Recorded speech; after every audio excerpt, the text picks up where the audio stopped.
Hello students, welcome to my channel Gaba coaching centre. आज हम करने वाले हैं स्टूडेंट्स क्लास 10th का एक और important chapter, pair of linear equations in two variables. आज जो हम क्वेश्चन करने वाले हैं वो linear equation in two variables का है, इसका पार्ट फर्स्ट। तो मैं आपको फर्स्टली बता दूं कि टू वेरिएबल्स में इक्वेशन को कैसे रिप्रेजेंट किया जाता है। स्टूडेंट्स देखिएगा, इक्वेशन को रिप्रेजेंट करने का जो तरीका होता है टू वेरिएबल्स में वो है ax plus by plus c equal to 0। इसमें स्टूडेंट जो ये x और y है ये वेरिएबल्स है, ठीक है जी। और a, b और c ये जो टर्म्स हैं a, b और c ये कांस्टेंट है। क्लियर? अब सुनिए, टू वेरिएबल्स बोल रहा है तो दो वेरिएबल हो गए। अब आपको यहाँ पे जो क्वेश्चन आता है वो ग्राफिकली रिप्रेजेंटेशन का भी आता है और अलजेब्रिक तरीके से उन इक्वेशंस को सॉल्व करके या तो किसी इक्वेशन में k की वैल्यू निकालनी होगी या अदर टर्म की वैल्यू फाइंड करनी होगी। तो अभी मैं आपको बताने वाला हूं इन इक्वेशंस के बारे में कि ग्राफिकल रिप्रेजेंटेशन किया जाता है तो उन इक्वेशन का नाम क्या होता है और अलजेब्रिक में उनको क्या नाम दिया जाता है। बहुत इंपॉर्टेंट है, देखिएगा। अब दो इक्वेशंस है, ठीक है जी।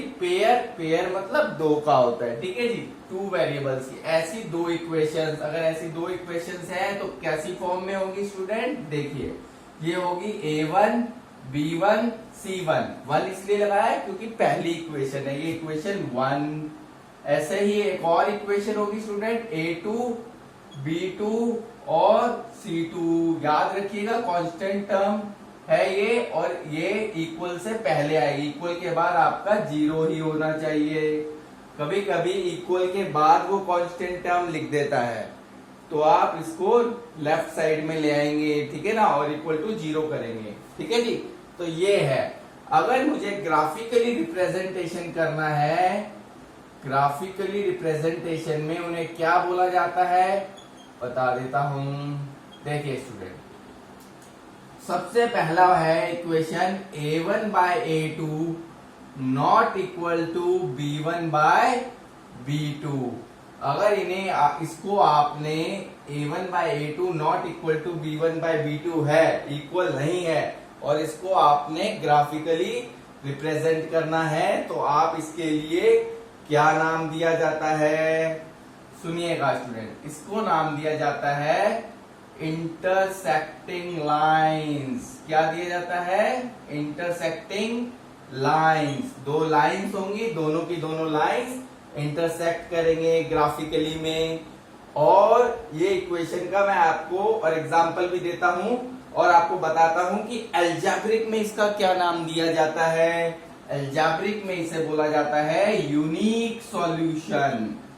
कौन सा सॉल्यूशन स्टूडेंट? यूनिक सॉल्यूशन, ठीक है। ये अलजेब्रिक में नाम दिया जा रहा है, ठीक है जी। अलजेब्रिक एक्सप्रेशन कह लीजिए या इंटरप्रिटेशन कह लीजिए, इंटरप्रिटेशन, ठीक है जी। वैल्यूज फाइंड करनी होंगी वो यहाँ पे होगी, ठीक है, वो इसमें होती है, इसमें तो ग्राफ में शो किया जाता है, ठीक है। Intersecting lines. अब मैं आपको दिखाता हूं जैसे इक्वेशन कैसे है, ये नॉट इक्वल टू कैसे है। एक इक्वेशन ले लेते हैं।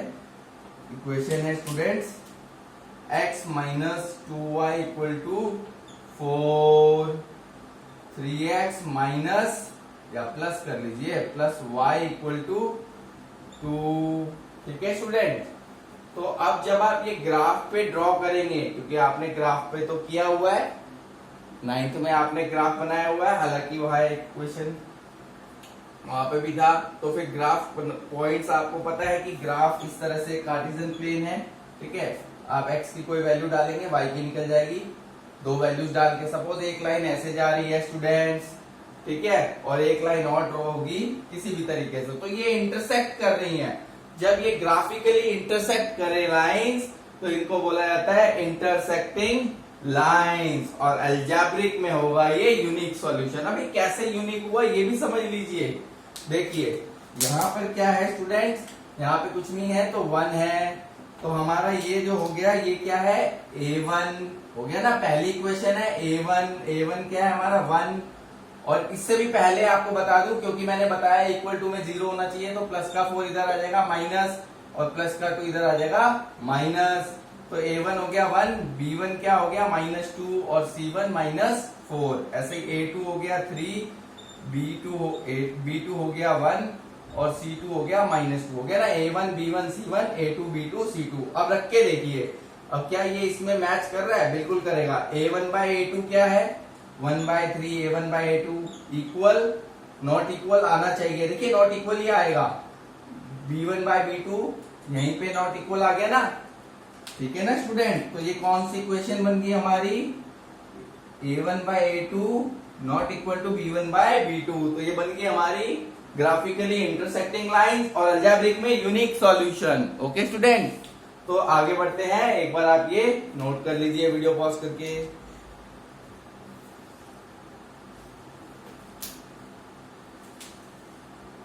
हो गया होगा स्टूडेंट, आगे बढ़े। देखिए अब ये इंटरसेक्टिंग था, ठीक है। अब आगे सुनिए।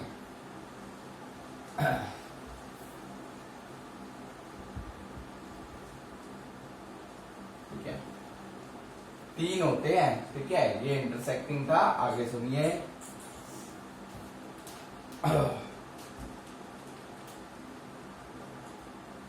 एक ये भी होता है स्टूडेंट्स,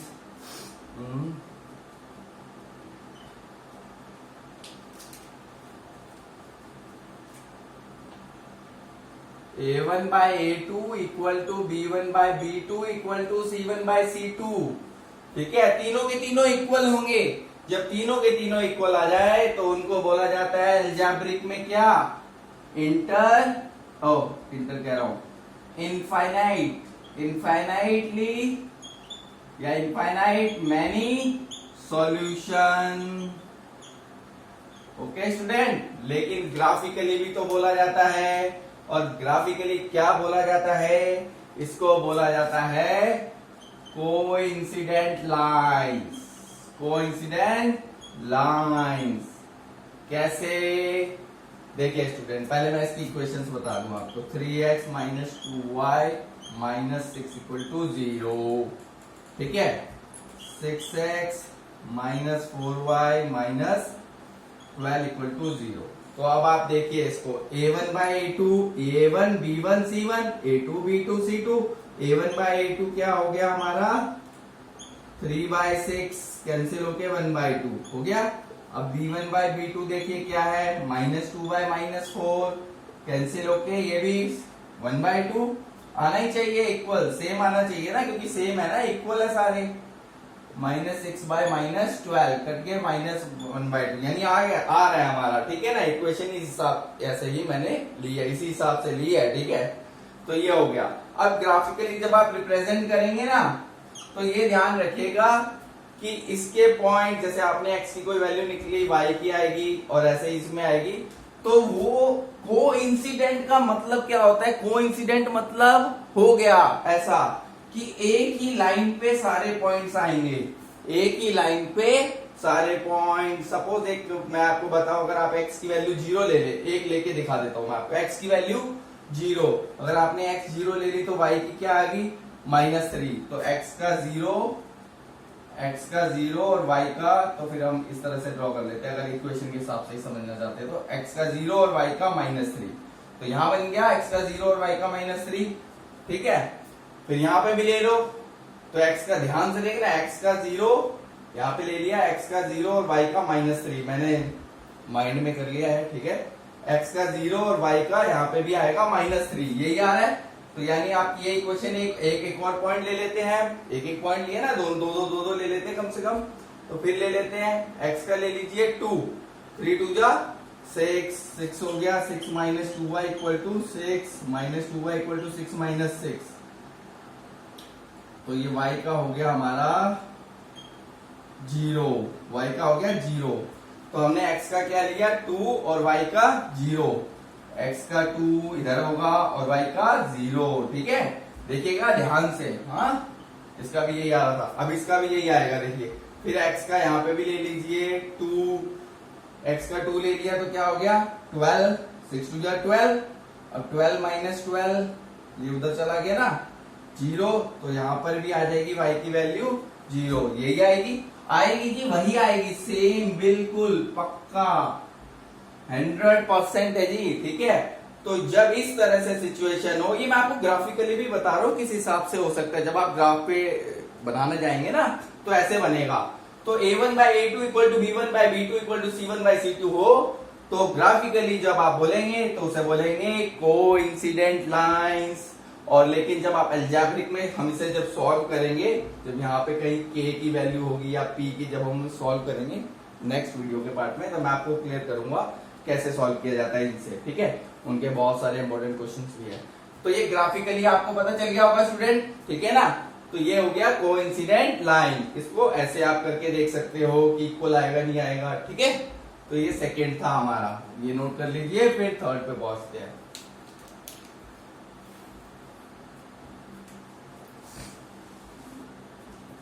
देखिए जी, अब आगे इनफाइनाइट भी हो गया, अब क्या रह गया सुनिए। अब ये थर्ड वाला है नॉट इक्वल टू, ये दो इक्वल है, तीसरा वाला नॉट इक्वल टू। और जब ऐसी सिचुएशन आ जाए तो उन्हें क्या बोला जाता है, पैरेलल, पैरेलल लाइंस, ठीक है। पहला था इंटरसेक्टिंग, दूसरा था कोइंसिडेंट, तीसरा है पैरेलल। और पैरेलल लाइंस अलजेब्रिक में भी तो कुछ बोलेंगे, तो अलजेब्रिक में बोला जाता है इसे नो सॉल्यूशन, ठीक है स्टूडेंट्स। अब इसकी इस हिसाब से मैं एक इक्वेशन आपको वैसे बना के दिखा देता हूं ताकि आपको और अच्छे से अंडरस्टैंड हो जाए, ठीक है। ये हो गया जी, ये लीजिए बन गए, ठीक है, इसी में बना दिया। जैसे a1 by a2 हो गया 3 by 6 कट के 1 by 2। अब b1 by b2 हो गया हमारा स्टूडेंट्स -2 by -4 कैंसिल होके हो गया 1 by 2 हो गया। c1 by c2 क्या आया -6 by -15, 3 2 जा 3 5 जा। देखिए ये दो इक्वल आ रही है, आने चाहिए, ये दोनों इक्वल आने चाहिए। a1 by a2 जो है b1 by b2 के इक्वल आना चाहिए, आ रहा है, और c1 by c2 के इक्वल नहीं आना चाहिए। जब ऐसी सिचुएशन आ जाएगी, जब आप लाइंस ड्रॉ करेंगे तो वो पैरेलल ड्रॉ होंगी, पक्का ड्रॉ होंगी जी पैरेलल, ठीक है। तो इसलिए इन्हें बोला जाता है पैरेलल लाइंस।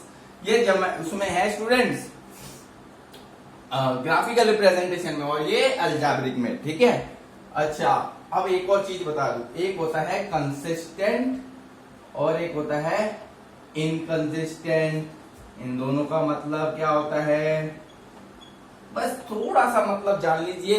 कंसिस्टेंट और इनकंसिस्टेंट वो होता है जो डिपेंडेंट होते हैं, ठीक है। अब कंसिस्टेंट सॉल्यूशन या कंसिस्टेंट लाइंस किसको बोला जाता है जी, जहां पे नॉट इक्वल आ गया ना वहां पे है कंसिस्टेंस, और जहां पे नहीं आया नॉट इक्वल टू वहां इनकंसिस्टेंट। थ्री लाइंस है, 3 इक्वेशंस है ना। तो पहली क्या थी हमारी, आपको ध्यान होगा, ये थर्ड है। पहली थी हमारी a1 by a2 not equal to b1 by b2, तो यानी कि नॉट इक्वल आ गया ना, तो ये है कंसिस्टेंस। थर्ड वाली में भी नॉट इक्वल आ गया, ये है कंसिस्टेंस। और एक थी सेकंड वाली जो हमने की थी a1 by a2 इससे पहले equal to b1 by b2 equal to c1 by c2, उसको बोला जाता है इनकंसिस्टेंट। इस तरह के वर्ड्स का यूज किया जाता है, ठीक है। इस तरह के भी वर्ड्स का यूज किया जाता है। वैसे जनरली ग्राफिकली ये होते हैं और अलजेब्रिकली जब हम सॉल्व करेंगे तो ये वाले। तो ये था student pair of linear equation in 2 variables का। होप आपको जो है ग्राफिकली अंडरस्टैंड हो गया होगा। आप बना के दिखेगा, कमेंट बॉक्स में जरूर दिखाइएगा शो करके, ताकि मुझे भी पता चले आप अच्छा ही कर रहे हैं, ठीक है। तो ज्यादा से ज्यादा लाइक करें वीडियो को, शेयर करें और सब्सक्राइब करें। थैंक्स।